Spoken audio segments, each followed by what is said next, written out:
voici sur la table du jeu des tranchées aux barricades, un jeu donc conçu par Romuald et Jean-Baptiste, qui vont nous présenter un petit peu l'univers en fait dans lequel ils se jouent, les principes de jeu, quel état d'esprit ils ont voulu donner à leur jeu. Donc je vous laisse vous exprimer. Alors moi je vais pouvoir parler un peu de l'aspect historique en fait de notre jeu, enfin la genèse en quelque sorte. Donc voilà, on habite tous les deux à Épinal avec Romuald et on doit être à peu près 4 joueurs peut-être sur Épinal en tout et pour tout. Et il se trouve qu'on s'est rencontrés autour du jeu Saga il y a donc quasiment 10 ans maintenant. Et voilà, on s'est rendu compte aussi d'une chose assez incroyable, c'est que sur les peu de joueurs que nous étions, on s'intéressait tous les deux à la guerre d'Espagne.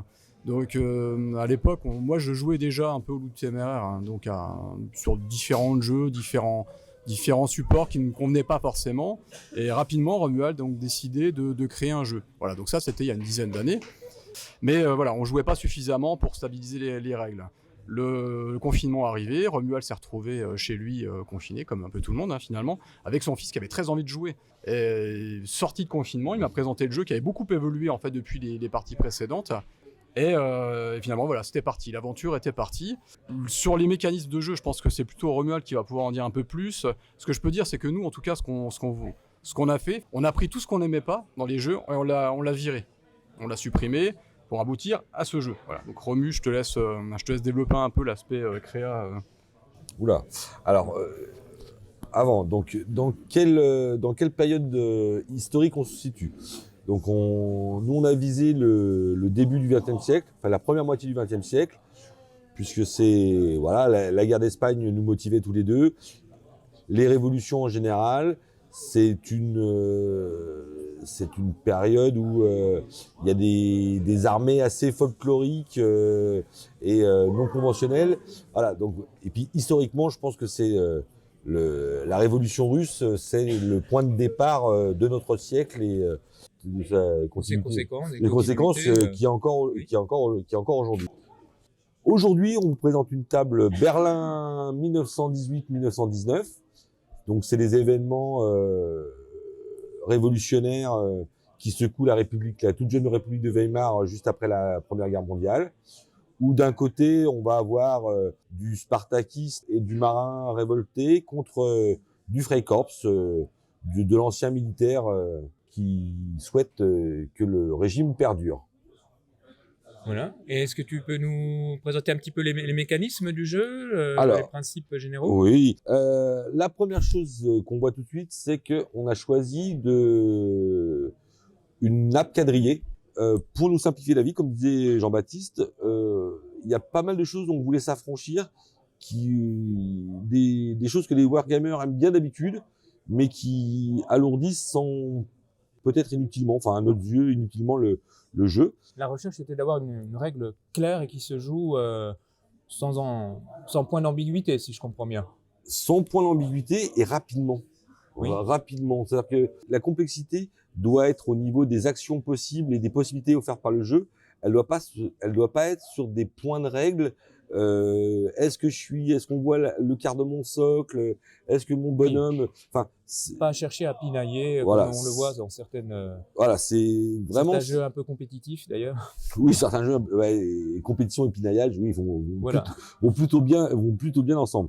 Donc ces carrés nous permettent de calculer les mouvements, de calculer les lignes de vue très rapidement. Est-ce qu'on peut avoir un petit exemple de déplacement de troupes ? Alors, un système de commandement, j'imagine. Un groupe d'infanterie, traditionnellement, va se déplacer de 2 cases de terrain praticable ou de terrain difficile, et d'une case de terrain très difficile.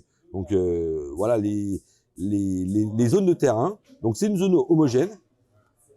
Toutes ces zones-là et une zone d'arbre. Le fait qu'il n'y ait pas de... L'ensemble de la case, voilà, ça aura les caractéristiques que donne l'arbre. Exactement.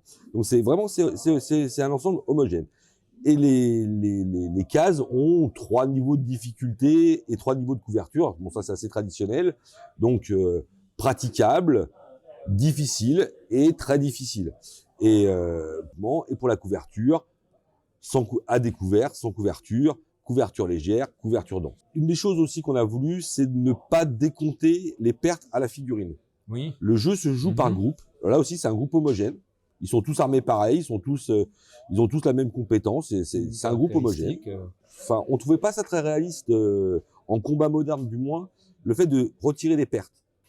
Je considère qu'un groupe de combat qui a perdu 25% de son effectif est en fait un groupe hors de combat.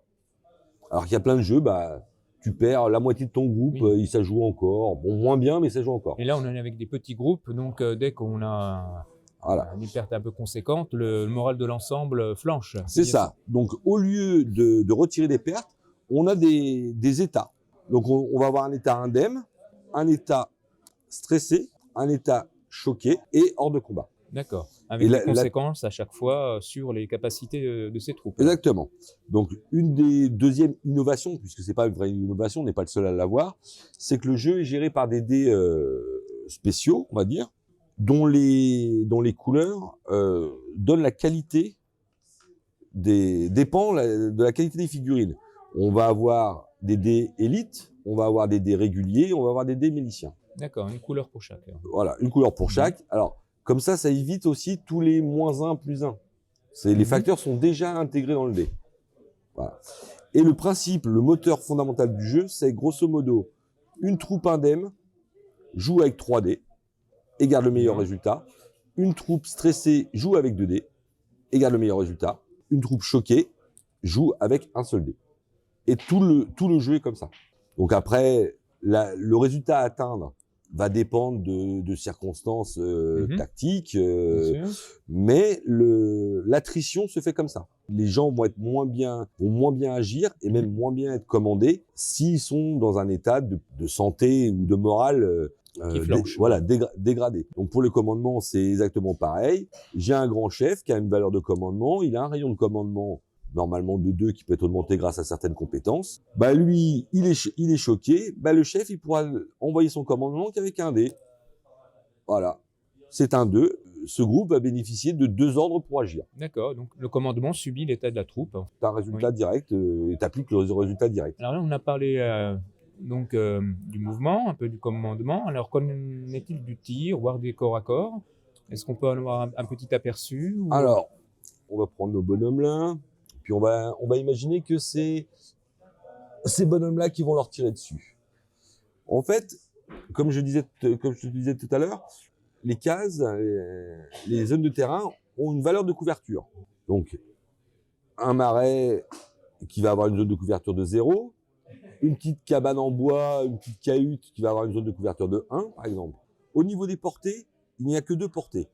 La portée courte, qui te permet de tirer sur toutes les cases adjacentes à ta troupe, à la troupe du tireur, et la portée longue qui te permet de tirer aussi loin que le terrain te le permet. En fait, c'est pas parce que à l'échelle, il n'y a pas de portée limite. Un fusil, ça tire sur 200 mètres, ça traverse le terrain. Et là, simplement, là c'est 0, là c'est 1, je toucherai sur du 1. Donc, je suis milicien, là on a du Spartakis, je suis milicien, je vais utiliser des miliciens.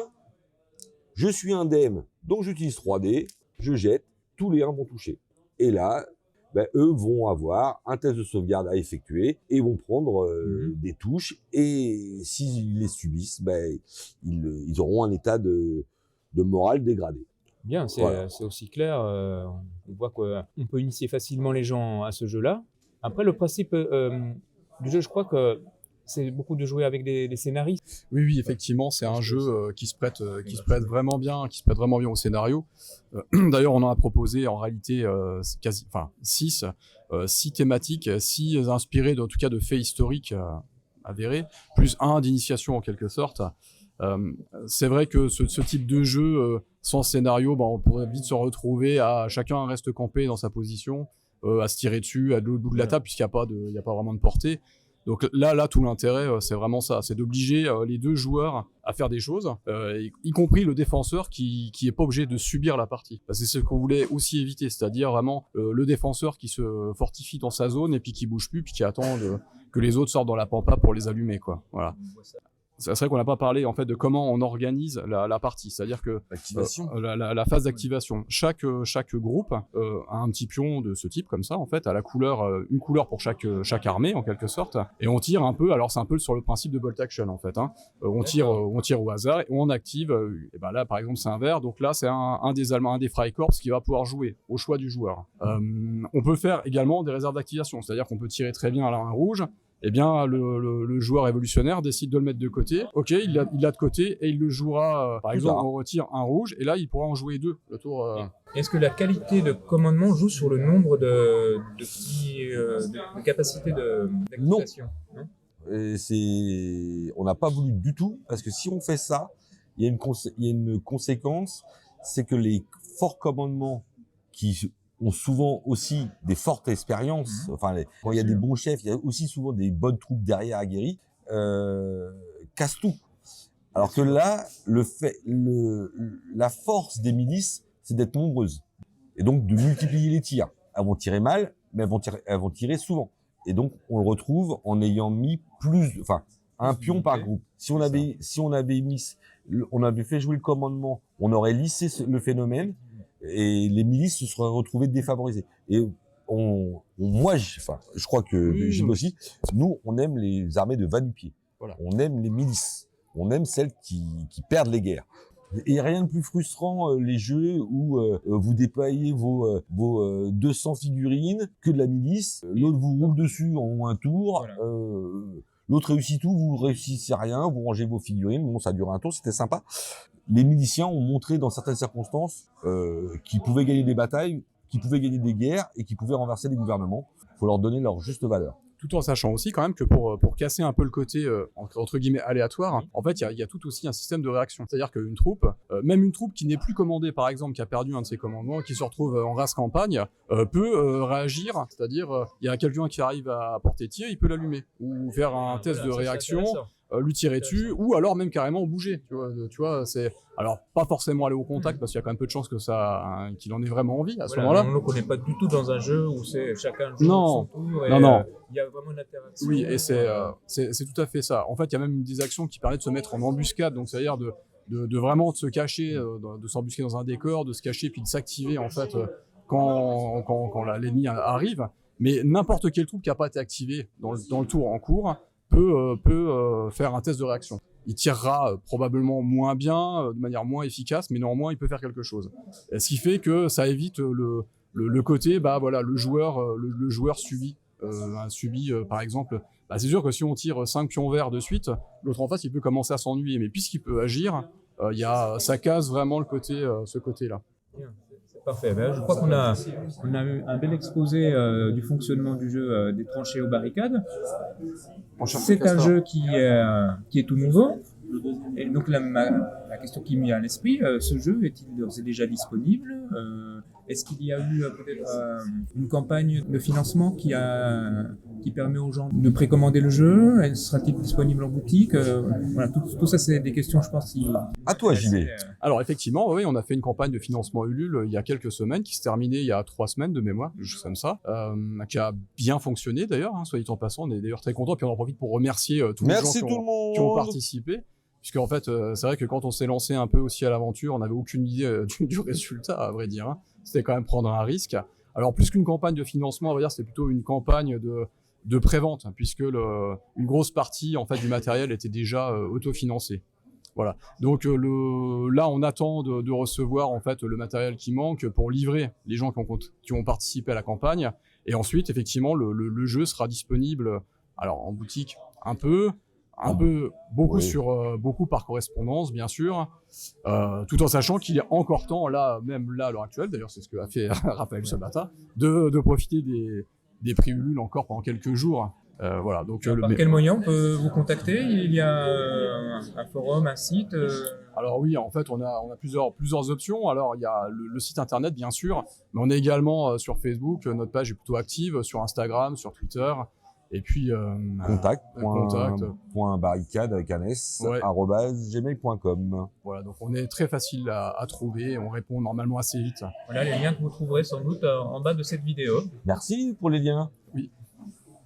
Et puis je pense aussi que vous êtes un petit peu déplacé dans les festivals. Et Oui, alors ça, y a-t-il d'autres dates de prévues? alors, on retrouvera normalement le jeu aussi sur les festivals. On pourra lâcher à ce moment-là.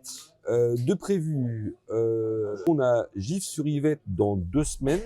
Et il y a il y a sûrement une démo à Nuit Saint-Georges, enfin dans la boutique de notre ami Théo de France Wargame.